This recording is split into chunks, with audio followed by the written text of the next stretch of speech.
So let's look at this. This is the hero's journey. Hold on 1 second. I need to make sure.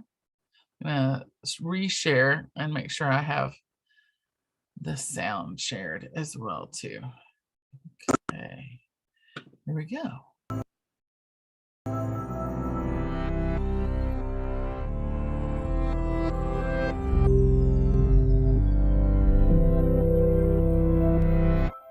What do Harry Potter, Katniss Everdeen, and Frodo all have in common with the heroes of ancient myths? What if I told you they are all variants of the same hero? Do you believe that?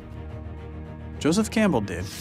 He studied myths from all over the world and published a book called The Hero with a Thousand Faces, retelling dozens of stories and explaining how each represents the monomyth, or hero's journey. So, what is the hero's journey? Think of it as a cycle. The journey begins and ends in the hero's ordinary world, but the quest passes through an unfamiliar, special world. Along the way, there are some key events. Think about your favorite book or movie. Does it follow this pattern? Status quo, that's where we start. 1 o'clock, call to adventure. The hero receives a mysterious message, an invitation, a challenge.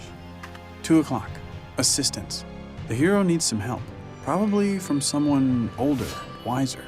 3 o'clock, departure. The hero crosses the threshold from his normal, safe home and enters the special world and adventure. We're not in Kansas anymore. 4 o'clock, trials. Being a hero is hard work. Our hero solves a riddle, slays a monster, escapes from a trap. 5 o'clock, approach. It's time to face the biggest ordeal, the hero's worst fear. 6 o'clock, crisis. This is the hero's darkest hour. He faces death and possibly even dies, only to be reborn. 7 o'clock, treasure. As a result, the hero claims some treasure, special recognition, or power. 8 o'clock, result. This can vary between stories. Do the monsters bow down before the hero, or do they chase him as he flees from the special world? 9 o'clock, return. After all that adventure, the hero returns to his ordinary world. 10 o'clock, new life. This quest has changed the hero. He has outgrown his old life. 11 o'clock, resolution. All the tangled plot lines get straightened out. 12 o'clock, status quo, but upgraded to a new level. Nothing is quite the same once you're a hero. Many popular books and movies follow this ancient formula pretty closely, but let's see how well The Hunger Games fits the hero's journey template. When does Katniss Everdeen hear a call to adventure that gets the story moving? When her sister's name is called from the lottery. How about assistance? Is anyone going to help her on her adventure? Haymitch. What about departure? Does she leave her ordinary world? She gets on a train to the capital. Okay, so you get the idea. What do you have in common with Harry Potter, Katniss Everdeen, and Frodo? Well, you're human, just like them. The hero's journey myth exists in all human cultures and keeps getting updated because we humans reflect on our world through symbolic stories of our own lives. You leave your comfort zone, have an experience that transforms you, and then you recover and do it again. You don't literally slay dragons or fight Voldemort, but you face problems just as scary. Joseph Campbell said, "In the cave you fear to enter lies the treasure you seek." What is the symbolic cave you fear to enter? Auditions for the school play? Baseball tryouts? Love? Watch for this formula in books, movies, and TV shows you come across. You will certainly see it again, but also be sensitive to it in your own life. Listen for your call to adventure. Accept the challenge. Conquer your fear and claim the treasure you seek. And then do it all over again.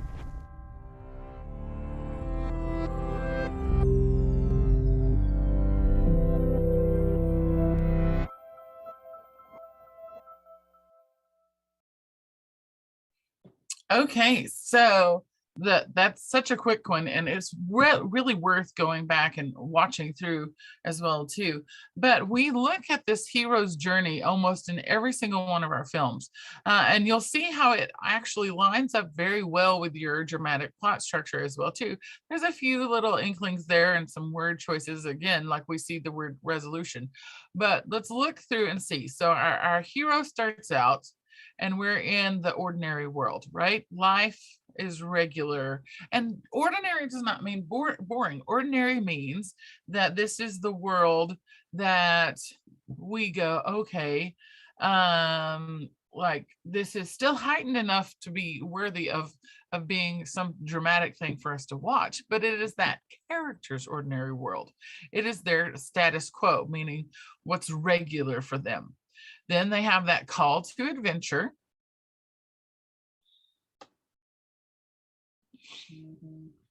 They get the assistance. If you're a Lord of the Rings fan, you can easily step along through this very, very easily. Call to adventure, you've got to go return the ring. Assistance, we get the whole group of all the people, right? Then we depart on the journey. Okay, we head out. And this is where we start switching from that ordinary world to the special world.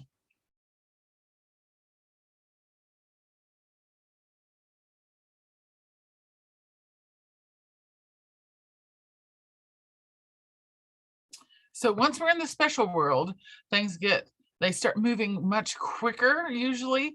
And events are always like, this is that jagged mountain that we're climbing. Okay, so next we have our trials, different things that we have to come against. Sometimes it is just simply the terrain is difficult. Sometimes it's multiple things that we have to come up against, or people who are standing in the way of what we're needing to get done. We have the approach. In other words, we're trying to get to that point where something big is going to happen. And while we're approaching, if you think Wizard of Oz, think it's the poppy field, right? Oh, we're finally going to make it to the wizard. Oh no, here's the poppy field, and we're all put to sleep. Or, oh, we're finally trying to make it to the castle. Oh, the flying monkeys attack, right? We have these approaches multiple times, but this is up to our crisis. This is our biggest moment, right? Our biggest moment. You can think of the word crisis also meaning climax, normally happening right here. So it's at our highest point of our special world journey.